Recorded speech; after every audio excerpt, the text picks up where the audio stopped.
get to the point where you're doing your NCLEX, make sure that you do go back and do questions, because remember, you have to know how to answer the questions. You could know the information, but it could be the way the questions are asking for it.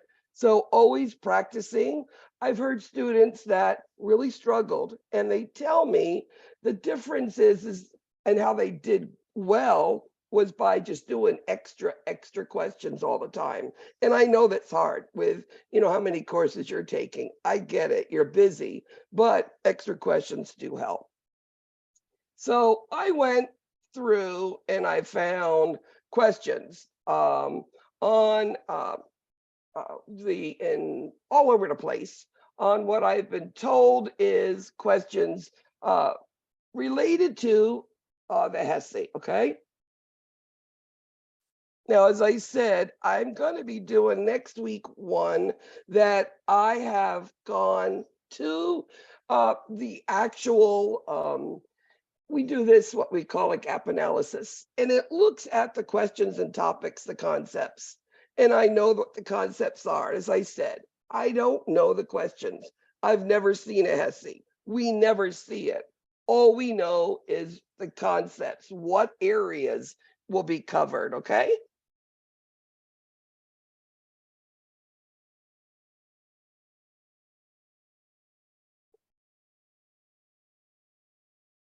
And that was a good job. Thank you for finding that. Because I will fight for your points too. We Who else wants appreciate to that. come in today?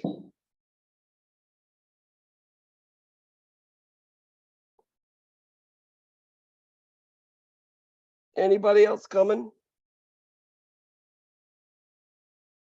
Oh, Mustang Sally. It's the name of a song. Have you ever heard that song, Mustang Sally? It's an old-fashioned song. I think from the 60s or the 70s, believe it or not. So PNR has the review 50 questions that I made up last semester. A toddler has a Broviac catheter, and while playing, the IV tubing disconnects from the catheter. What is your priority action? That IV tubing is disconnected. It's just hanging there. Well, what is a Broviac, number one?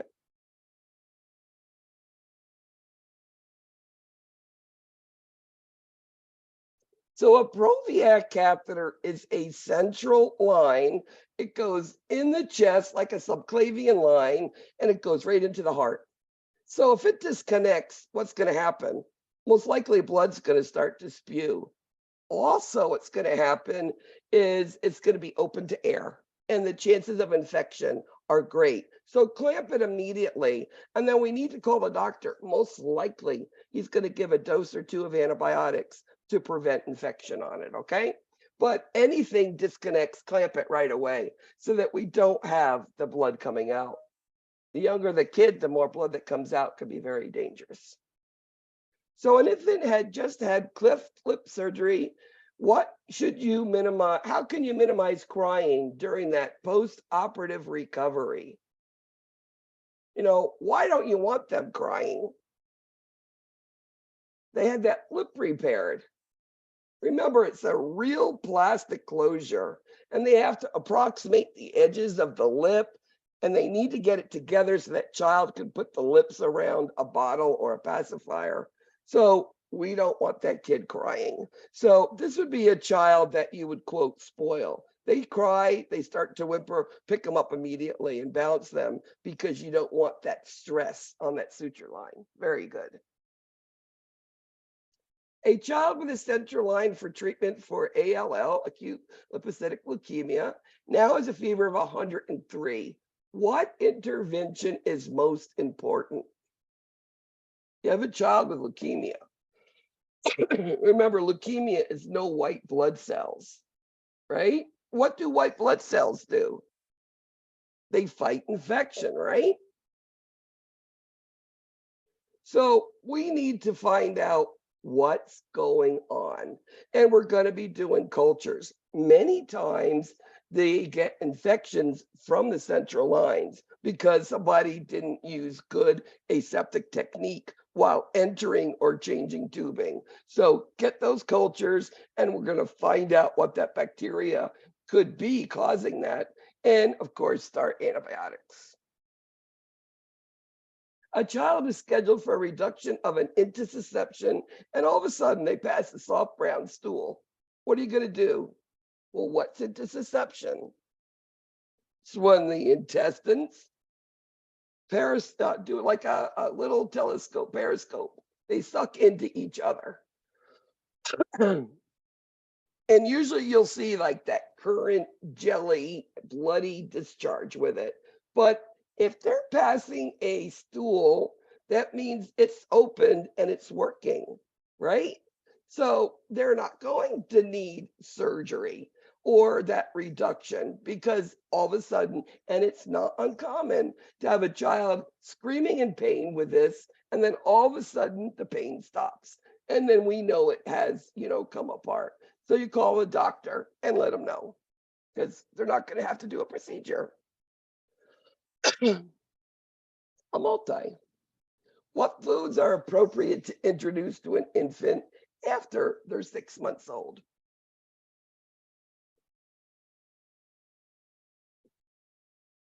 And then I'll ask you, what's the first one you should and why?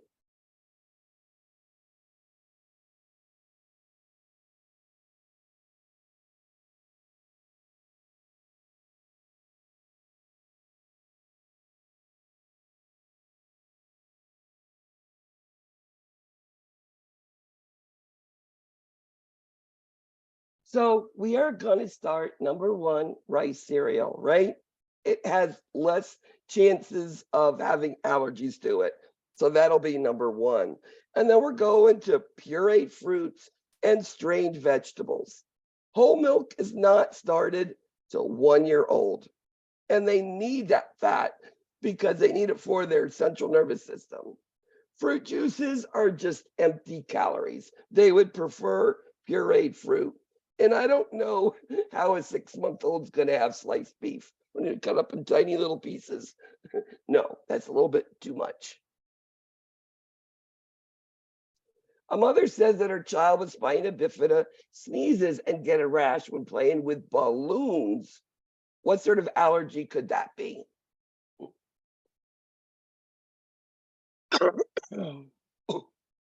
And that's absolutely latex.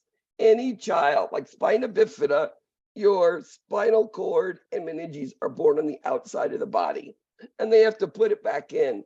And they're going to have problems with urinary output. They don't feel it. So they're going to need intermittent catheterizations. So immediately at birth, they're put on a latex allergy precaution so they don't get almost anaphylactic, because they could from the allergy of constant, contact with that latex. How can you reduce an infant's risk for otitis media? Is there a way to do that?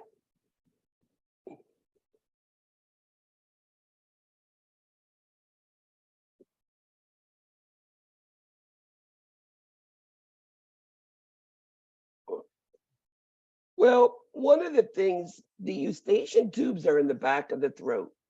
And if we have them sitting up after they eat, they're not going to be getting any mucus or milk flowing back up in there. Okay?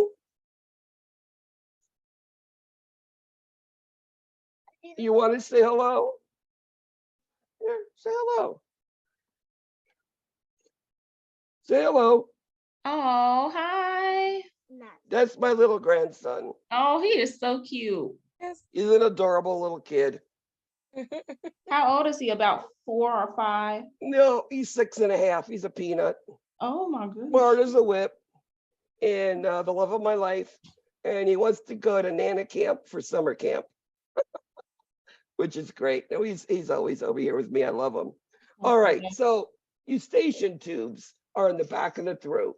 You drink milk, it could go up, especially if they're spitting up a little bit, and that could cause otitis. The other thing is secondhand smoke can cause otitis media. So those two things. And adolescent psychosocial development focuses on what?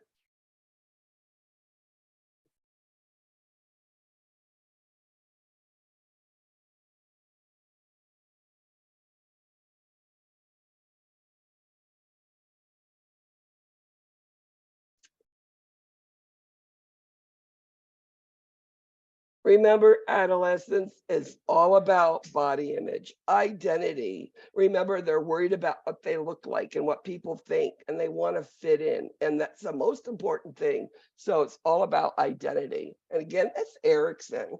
And you're going to see some Erickson, Piaget questions on the HESI. So always make sure you go back and look at that.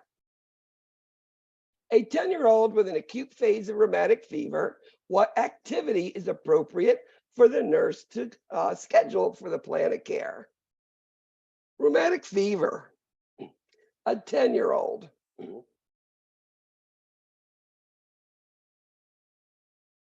What is rheumatic fever? What happens with it? It's caused by a strep throat, right? And, they're also going to have rashes and fevers and painful joints, could have some heart stuff, but we want them to get up. We want them to walk. We want to prevent those other side effects that happen, like the lungs. So getting up, moving around, walking, very, very important. An adolescent is very depressed. What finding might indicate a risk for suicide? Remember, these children are all about identity. And if they don't fit in and they feel like they're too fat, too ugly, too skinny, too whatever, they can talk themselves into suicide. They're at high risk, the adolescents. Now, adolescents, we're going to have this preoccupation about death and dying and asking questions and what would you do if I died type stuff. You start hearing that, bells should go off and they should get some help. A child is admitted with depression. What finding is most significant, confirming depression? What happens when you are depressed?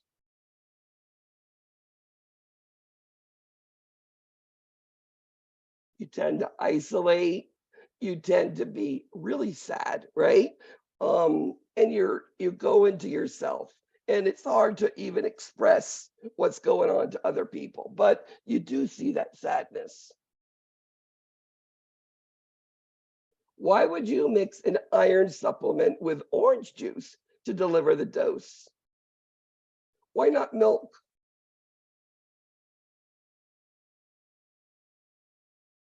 Vitamin C and stomach acid are really needed to make that iron into a workable substance for the body to be able to absorb. So putting it with orange juice, the acid helps it, and it helps with the absorption. What would you expect to see when assessing a child with impetigo? That little kid there had impetigo on the back of his knee and his thigh, and it was getting bigger and bigger, and it was juicy, oozy, scabby, painful. My daughter thought he had itched to scratch a mosquito bite too much, and I looked at it and I said, "Oh no, that's a lot more than that." And you see these honey crusted lesions on it. Treatment: topical antibiotics, muprosamine, which is Bactroban, and oral antibiotics. You need to hit it both ways. It is staph and it's highly contagious. And you should never pop the juiciness, those part of it, because it will spread. A school nurse has a 7-year-old with an asthma attack. He cannot speak, cyanotic, decreased, and shallow sounds. What is that nurse's priority?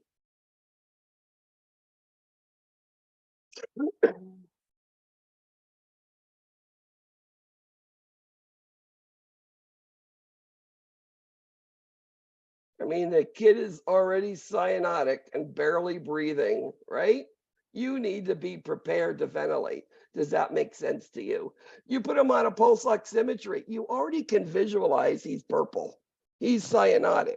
So, and barely moving air, decreased shallow. So this child needs you to ventilate it. That's number one. Now, are you going to put on pulse oximetry? Yes, but first get the air moving. Good job.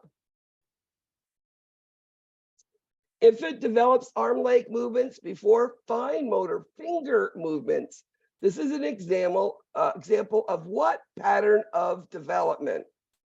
As in you lift your head and then you turn from front to back and back to front and crawl. What is that all called? And we start moving and then we start the pincer grist. And it's from proximal to distal. You start here close to you doing things, and then you start moving away and picking up things in the distance. So it's proximal, distal. That's the type of development. I hope that helps you make sense with that word. Status post cardiac catheterization 2 hours goes via right femoral artery, which finding indicates arterial obstruction.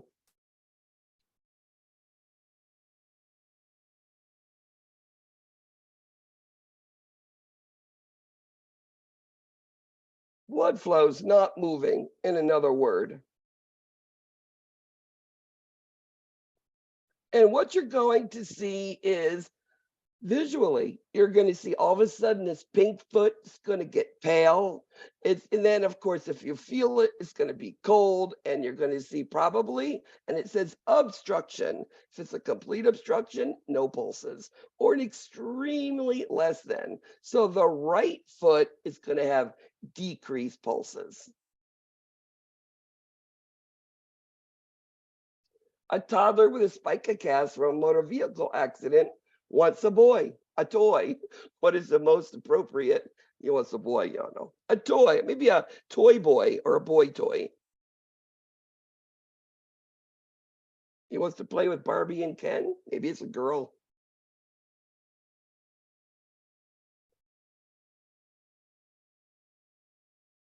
So you want to do something that he can't hurt himself with, right? So this soft hand puppets is what they want to do. You know, you want to do everything with giving them things to do for distraction of being in a spica cast, being unable to move around with a spica cast.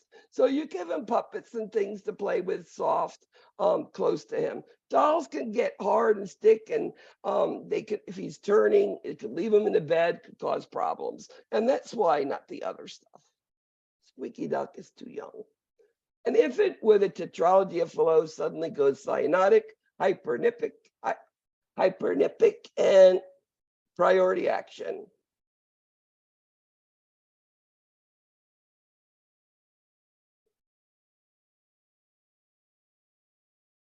So tetralogy of Fallot, always that cardiac condition that you always hear questions on. It's just what the NCLEX does. And you usually will see a question on that on your HESI. And tetralogy is all this right-sided problems, but tetralogy is when blood doesn't flow into the lungs because that pulmonary artery is occluded for some reason. So knee chest changes the pressures when you take the abdomen and chest and you push them together. That's what you do. And it will pop open what's ever covering that flow. And then these children all of a sudden will be oxygenated again. I had one child go from 100 saturations to 10 in a minute, an infant. So it's very quick. And what did I do? Boom, knee, chest. And all of a sudden that child went pink again. And it really was scary. Only one time it's happened to me. A child with DKA has small respirations. This is a compensatory mechanism for what? Acid-base alteration.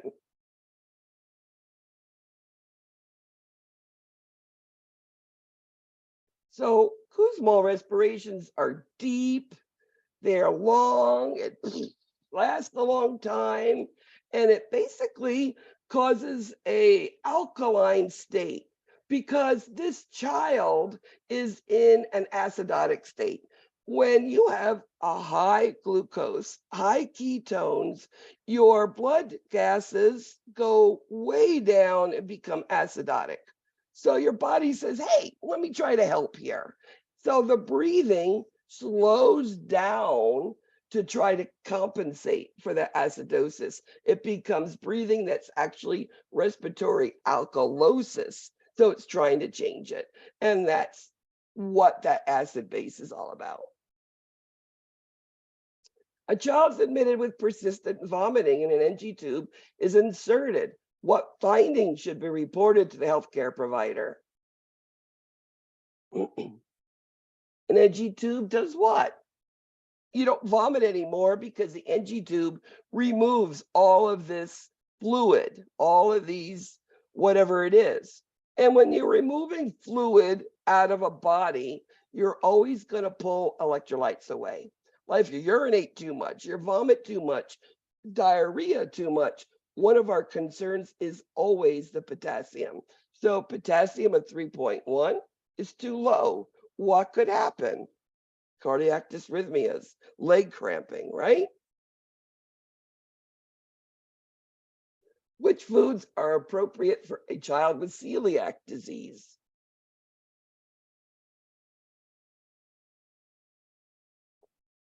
I mean, celiac disease is all about the absorption of nutrients.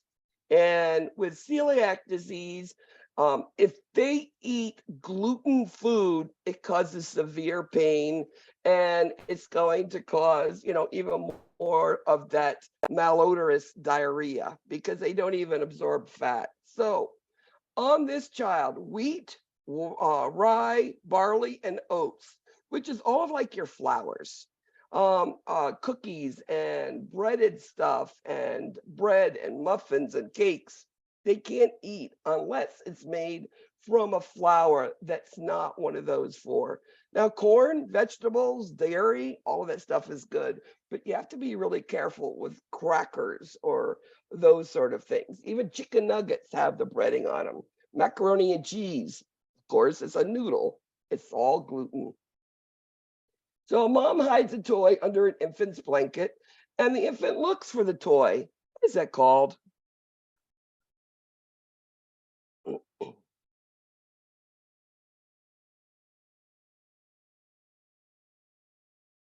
And that's called object permanence, as in the child's seen it and knows it's there, even if it's not visible. I mean, even as a kid gets older, you take a toddler's, let's say a little boy's truck, you put it in the toy box and close the lid. That kid's going to go back over there and pull it out because he still knows it's there. Same thing, but it starts as an infant. While measuring head circumference of a 3-month-old infant, the nurse notices there's an increase of 5 inches. What does she do next?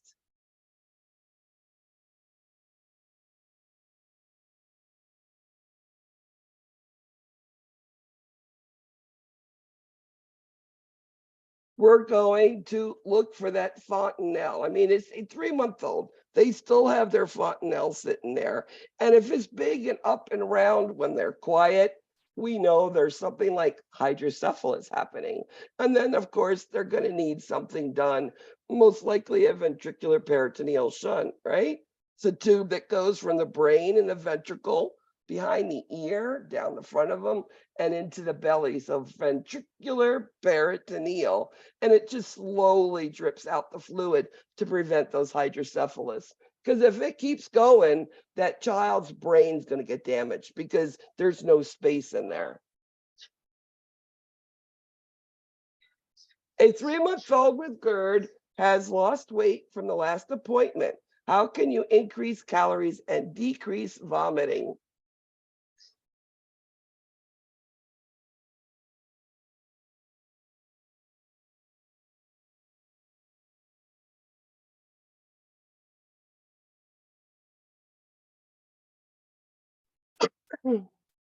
So how do we treat GERD? Well, we want that food to keep down because they need their nutrition, right?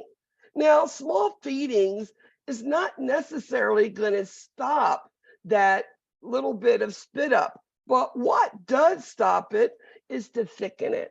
And we do it with a little bit of rice cereal in it. Now, rice cereal, you're going to say, it's not till 6 months, right? You don't get nutritional value because you'll lose it in the stool, but it'll keep that formula down. So they're getting the calories from the formula or the breast milk. So children with GERD, they're watched closely because nutrition is very important. You don't have nutrition, there are cognitive delays on these children, and we don't want that. Excuse me, you gotta go. When you're done, you just. Oh, okay, gotta look at the picture. Children. What is the most important reason for implementing discipline for infants and toddlers?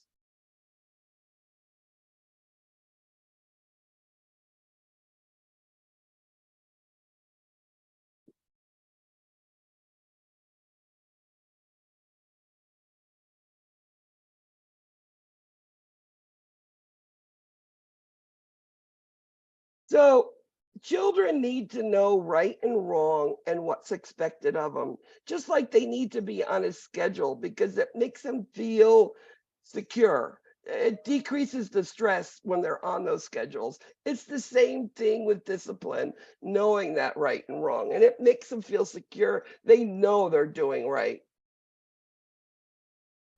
A newborn is noticed to have a hypospadias. The parents want to know when this should be repaired.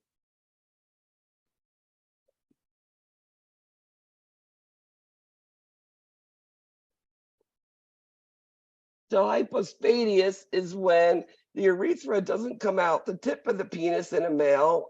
The hypospadias is underneath. Epispadias is up top.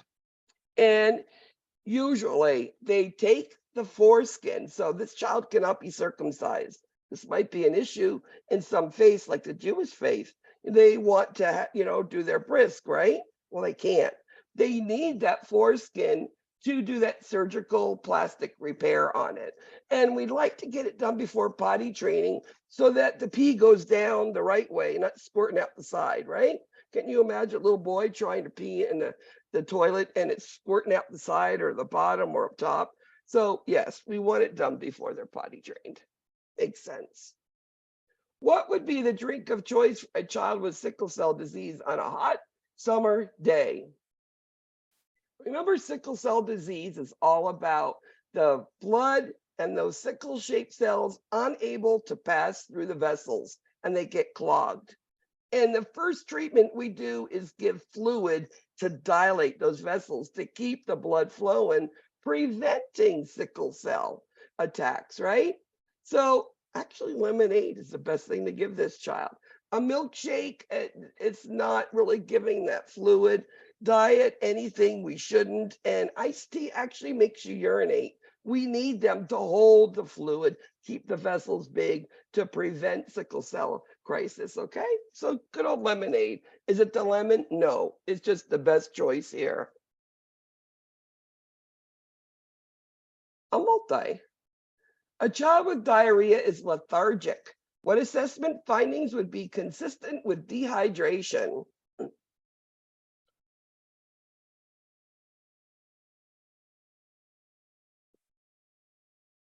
I think the first thing I would look at with an infant is their fontanelle and see if it's in the right manner. If it's depressed, we know that's dehydrated. That's easy to look at, right?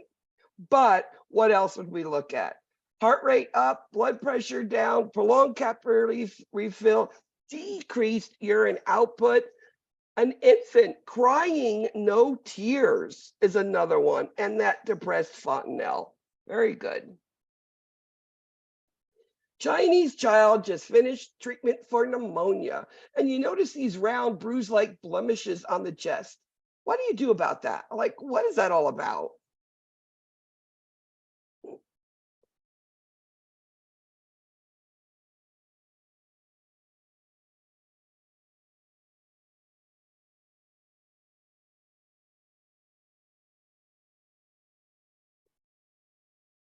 This could be something cultural that's going on, right?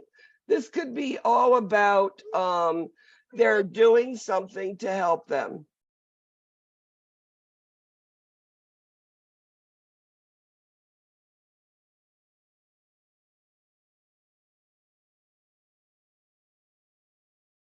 I'm sorry, he's being a little bit rambunctious, so I took the phone away. So remember, culture is very important in the way we treat children, and adults or anyone. There are certain things that certain cultures do that as long as it does not interfere with the medical care, we need to let them do it. And what they do is they do what we call cupping. And they think those cuppings is going to pull out those bad germs out of the chest. Now, does it work? Who knows? Did they believe in it? Yes. So it doesn't bother medical care, so let them do it. What statement indicates understanding of the mode of transmission of Lyme disease? How do you get Lyme disease? Hmm? Do they understand?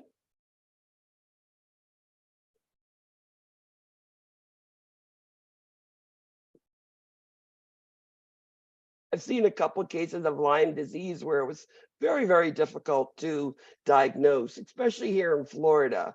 So when you are out in like long grass, in the forest, in the fields, these are times where there are ticks. And long pants, long shirts, will cover the skin so those little ticks can't get in and bury in the skin and cause Lyme disease. And it is recommended to do that. I mean, I'm from New York, so I was that kid out there in the fields all the time. So my mother was always checking me for ticks getting in me. How can you prevent diaper rash on a 4-month-old?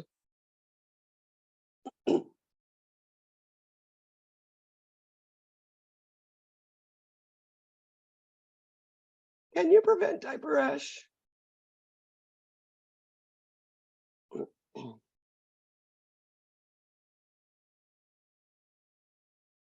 So use a barrier cream. You don't scrub it off every time. I mean, things like Balmex, if you are Desitin, you try to scrub it off, you're going to create more irritation. So just clean it normally and apply more as you need it. And that will help. Because remember, diaper rash, these kids are going to be weak. They're not going to sleep because it hurts. It burns when they urinate or stool. How do you evaluate the effectiveness of thyroid therapy in a 5-month-old? I mean, we give thyroid therapy and we usually find it at birth if we know the mother or somebody has it, but if they don't have a bowel movement in the first 2 days. So they are placed on thyroid medication. Very important. Thyroid is important for cognitive awareness. If they don't have it, they're not going to be turning over. They're not going to be lifting their head. They're not going to meet the milestones of growth and development. So if they are doing what they need to do, they're cool, they're cooing, talking, turning, lifting their head, they're good.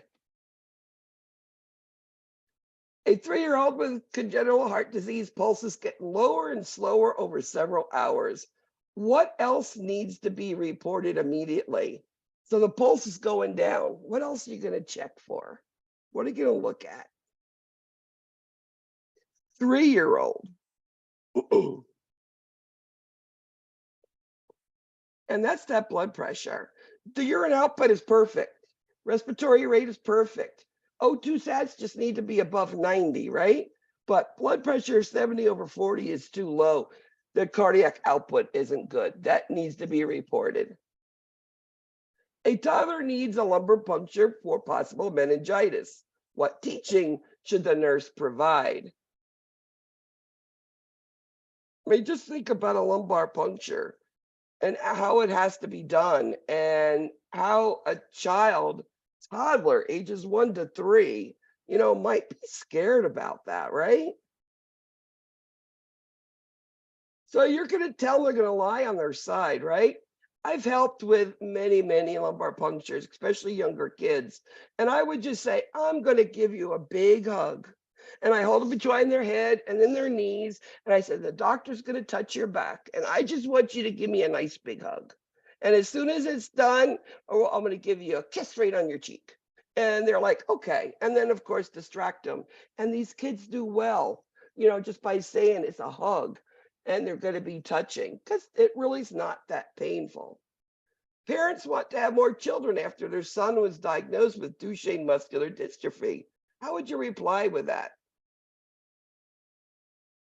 Duchenne muscular dystrophy, the most common of all the dystrophies. And it's usually boys ages 3 to 5 that you start to notice it. And you start see a progressive muscular, their muscles stop working. It's a degeneration that happens. It comes from mom, okay? So this is the mother really needs genetic testing because it comes from mom. It's a recessive trait in mothers. You find a child unresponsive and you yell for help. What action should the nurse take next?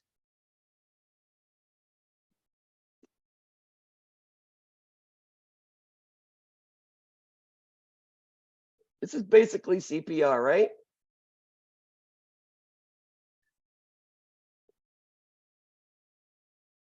So you're going to give 2 breaths, make the chest rise, and we're going to start CPR the way it is, right? Very good. You'll always get a question about CPR, always. 2-year-old children are playing. What type of play would you expect a 2-year-old? Toddlers, what type of play is most common?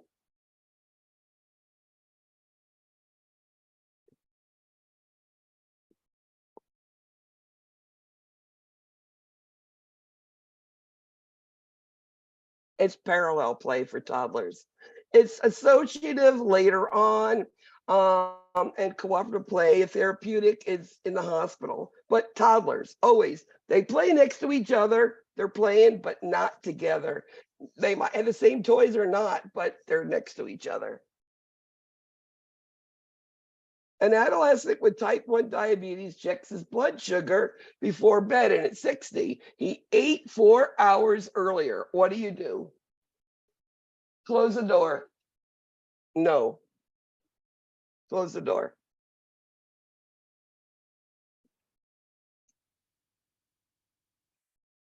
So he went to bed and it was 60. And he ate 4 hours earlier. He still has insulin in him. He needs a bedtime snack.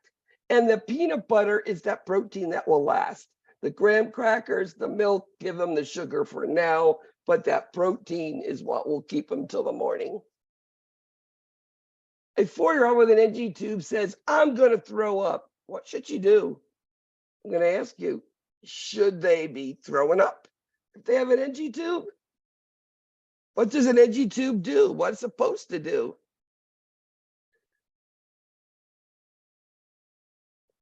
You're going to irrigate the NG tube. It's probably clogged, right? Or it needs repositioning, because any child with an NG tube that wants to throw up shouldn't. They shouldn't feel that way. It should have already been drained off. So there's a problem with the equipment. Irrigate it, check it. What foods should you restrict from a child with chronic renal failure? Proteins, carbs, dairies, fat. Which one?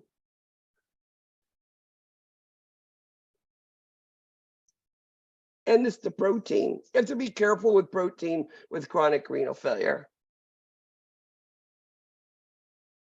Signs of meningitis in an 8-year-old child should include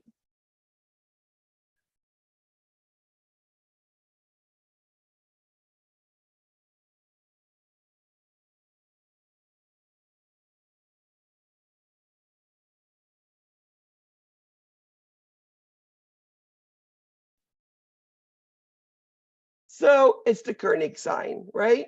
So meningitis is the pain and the visual lights and stuff bother them, and then the Koenig sign is you're checking them.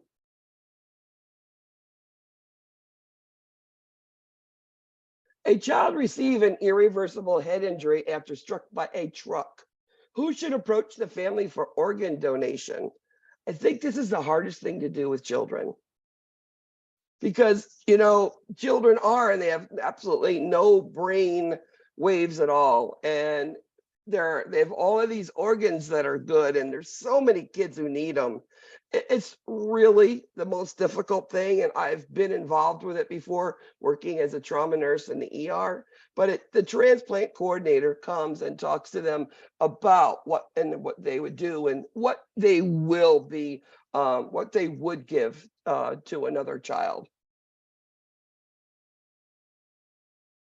Personal protective equipment for a child diagnosed with SARS include. SARS is like COVID, right?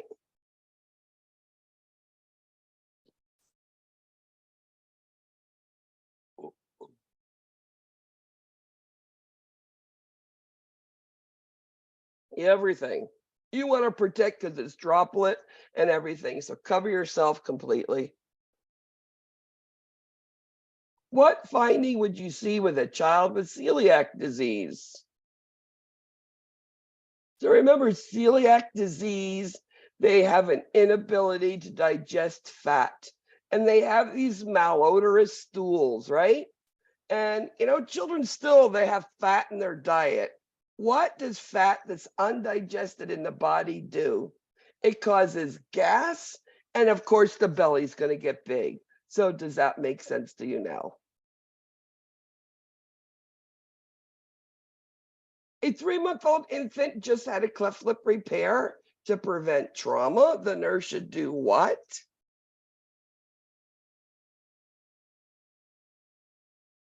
I mean, we don't want them crying. We've already, said that. But now, what can we do that child is not going to sit there and, hurt themselves, pick at it? And we're going to put those elbow restraints so they can't get to it and touch it, right? Pacifier, still, they don't want that because it's going to cause trauma on it. Put them on their back. It's not, or their tummies don't make a difference. And we're going to, hey, how are you going to prevent the touching of the suture line? It's the elbow restraints. How do you assess fontanelles on a 4-week-old infant?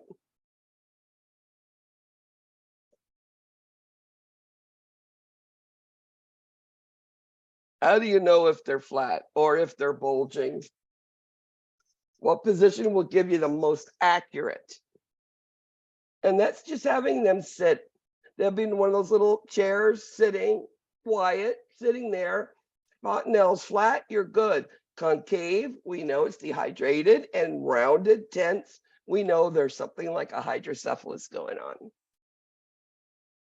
A 13-year-old is evaluated with possible Crohn's disease. The nurse expects to prepare for her which diagnostic study?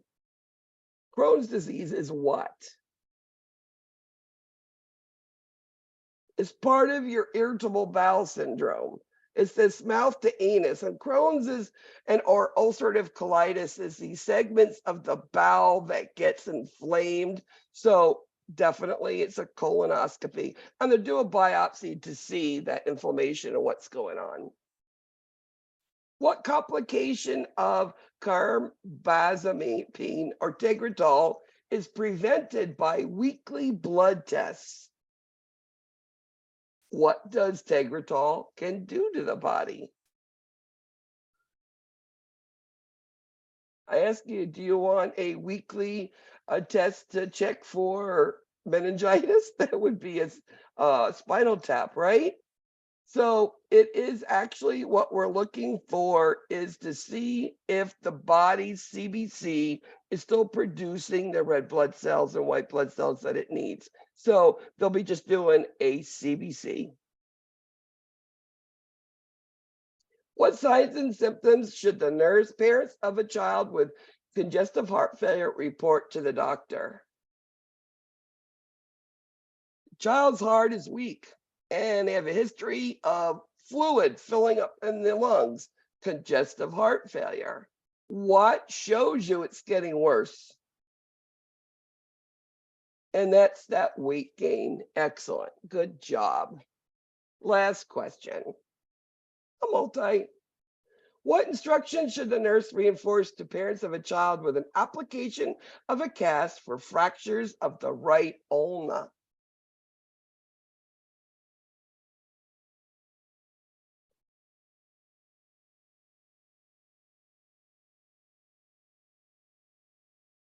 I think the first one should be is don't let them get the cast wet. I've had kids get it, cast on their arm, go home, put on their bathing suits and jump in the pool. And then they have to come back and get a new cast, but it's everything. Tylenol is better than Motrin is what they say for it. Keep those fingers wiggling, keep it up. And then if we don't see good perfusion, of course, we're going to call that doctor or get into the ER again. T is number 3. S is number 2.